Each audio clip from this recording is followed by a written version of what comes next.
Dragilor,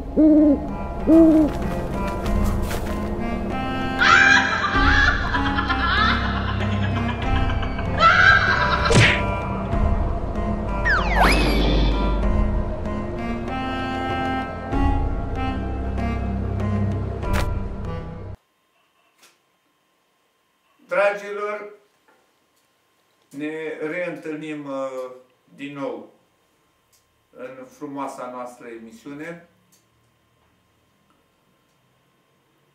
Cred că ați observat în a doua ediție a noastră ce s-a întâmplat. Lucrurile nu stau foarte bine așa cum speram noi. Eu, din punct de vedere al securității, nu mă simt foarte confortabil, pentru că îl avem pe vecinul de sus, care este extrem de dubios și o să încercăm să aflăm ce se întâmplă cu el. Și din acest motiv chiar am să rog regia, că mă aude regia, să-mi trimeată paza să fie în permanență lângă mine aici în platou, în direct. Și chiar vreau să se întâmple treaba asta. Deci, regia, vă rog, trimiteți-l pe domnul Floricel să vină să stea lângă mine. Aștept. Ok. Bun. Noi am primit multe mesaje. Am primit multe mesaje pe adresa noastră de e-mail pe care ați văzut-o și în episodul 2 pe burtiera noastră. Salut Floricel! Stai jos, stai. Stăm aici, stăm împreună. Mulțumesc. Așa. Nu ne chinuim. Da. Revenim. Ați primit mesajele noastre. Ați văzut cam ce s-a întâmplat. Și ce să zic. Domnul vecin este extrem de dubios. Și tot vine să mă uit în sus, că mă gândesc că mâine îmi face o gaură în tavan și mă trezesc cu el, cu vreun tunel, cu ceva, cu vreun lift. Da, poate că nu se întâmplă treaba asta, deși nu m-aș mira. Da, mergem înainte. Haideți să vedem materialul care urmează. Da.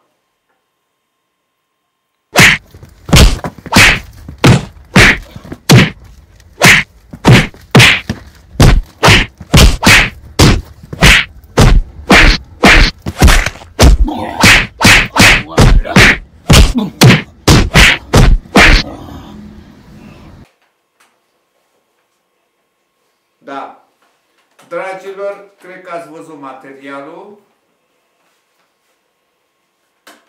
Ce să vă spun? Mulțumim frumos pentru mesajele pe care le-am primit, dar trebuie să insist și să spun o treabă. Am primit un mesaj anonim de la un personaj, nu știu cine,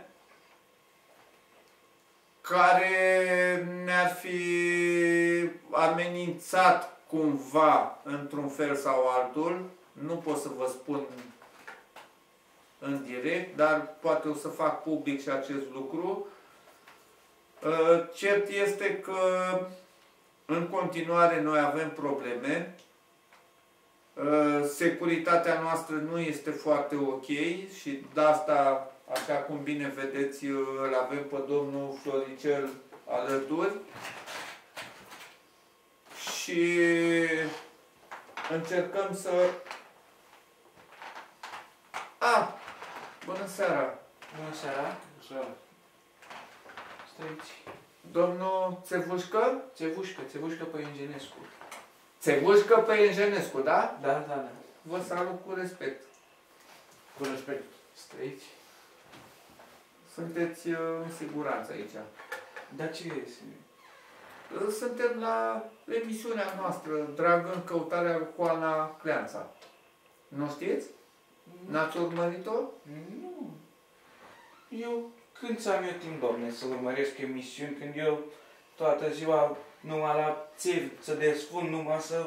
Și ce? Ați avut probleme? Că noi am avut ceva probleme. Coboram de sus, de la 7 coboram și... Și? Spuneți-ne. Nu știu dacă aș... Să e live? Vă rog, vă rog. E live tot ce se întâmplă aici? Da, suntem în direct. Nu știu dacă pot să arăt așa ceva la televizor. Aoleu, ce să ne ajutați? Dom'le, eu vă arăt, dar... Deci, acum cobor de sus de la stați un pic, domnul Țevușcă. Țevușcă, da? Da. Noi am avut ceva probleme cu toate țevile de apă. Acum 3 ani de zile am avut o catastrofă aici în studioul nostru de televiziune. Da, știu, nu știu că trebuie să mă... Știu, domne, că eu am reparat, eu am făcut. Când a fost inundația mare în bloc. Da, am găsit sus aici la 7, dar am găsit în țevi numai ace de serin, Doamne ferește, că nici nu-mi închipui ce au făcut cu... Foarte ciudat. Vai, steaua mea. Și acum aici vreau să ajung, domne, că... Nu, stați un pic. Nu mă uimiți așa din... Lăsați-mă un pic să vă explic. Noi nu mai avem apă, nici gazele nu mai merg cum trebuie și din câte știu, dacă sunteți instalatorul blocului, ar trebui să știți perfect ce se întâmplă. Aici am vrut să ajung, domne, că... Vă ascult acum. Eu de asta am fost și chemat, pentru că este între etajul 7 și 6, a fost țeava blocată până acum. Acum, dacă verificați... Păi și care e cauza? Da, domne, dați așa să vedeți. Care e cauza? Asta mă interesează. Era fundată țeava, domne. Era fundată țeava. Și stați să vedeți cu ce. Hai, ia arătați-mi. Doamnelor și domnilor, în direct vedem ce se întâmplă.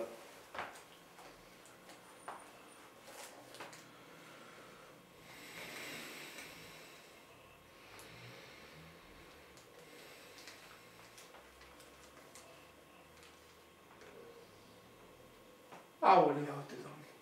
Aoleu. Dați-o mai încolo, spre cameră, un pic, să vadă și telespectatorii noștri.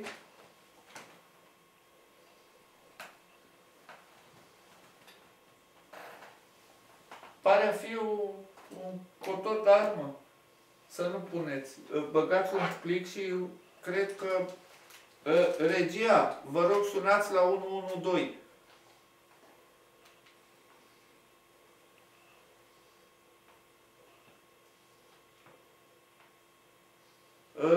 Domnul de la pază? Da. Ce faceți cu situația asta? Cu situația asta trebuie dus la poliție. La poliție? Da. Să-l verifice. De unde e, al cui e. Eu am bănuială dacă ar fi după mine, pentru că era fix țeava de sub domnul. De la etajul 7, da? De la etajul 7, da, așa e. Ah, Doamne, nu știu ce să ne facem.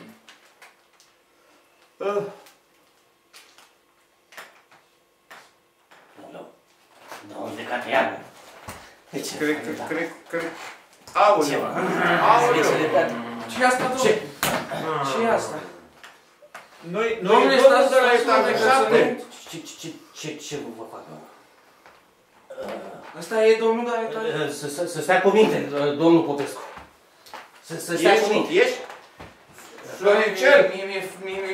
Mi-e frică, domnule. Să stea cu minte, domnul Popescu, că uite ce mi-a făcut domnul Popescu. M-ați băgat în spital? Păi v-am dat în judecată, mă, iar. Și eu te-am dat în judecată pe tine, da? N-ați plătit nici întreținerea, mă, de asta n-aveți apă și scurge. Am plătit întreținerea! Dom'le, mi-e frică, dom'le. Stați liniștiți că l-avem pe Floricel aici. Sunt eu aici. Sunteți o spașlată toți, m-ați băgat în spital și uite unde m-ați adus. Ăsta e prietenul meu de la spital ăsta. Ăsta e mosulețul. Costică, uite-mă, Costică, că nu m-a Costică mai iude. Îi dăm o judecată, Costică, pe ăștia. Doamne, ce se pare amuzant, domne? Că asta e telefonie curată, domne. Păi, dar cum să nu te amuzi când... Domne, e telefonie curată, domne. Eu n-am treabă, domne, eu n-am făcut nimic. Eu vă știu pe dumneavoastră.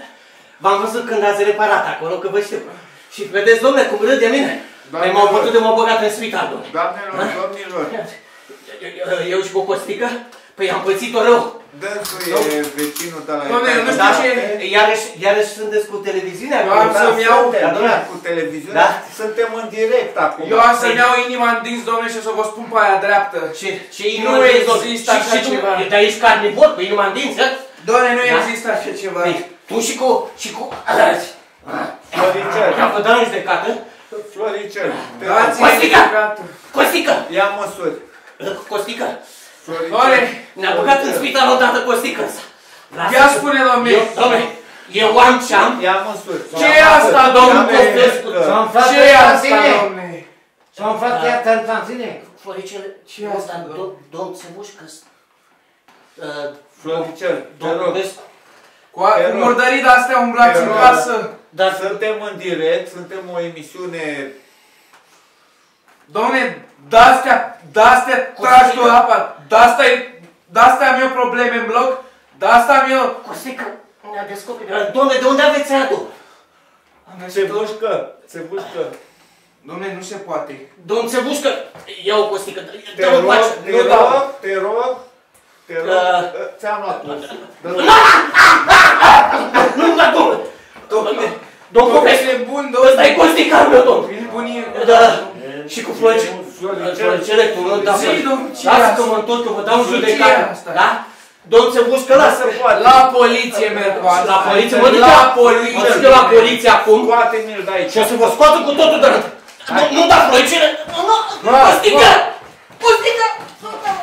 Dragilor, îmi pare rău pentru spectacolul ăsta, dar se pare că o să avem în continuu. Dom'le, eu nu mai stau, dom'le, eu mă duc direct la poliție, nu? Da. La poliție, gata.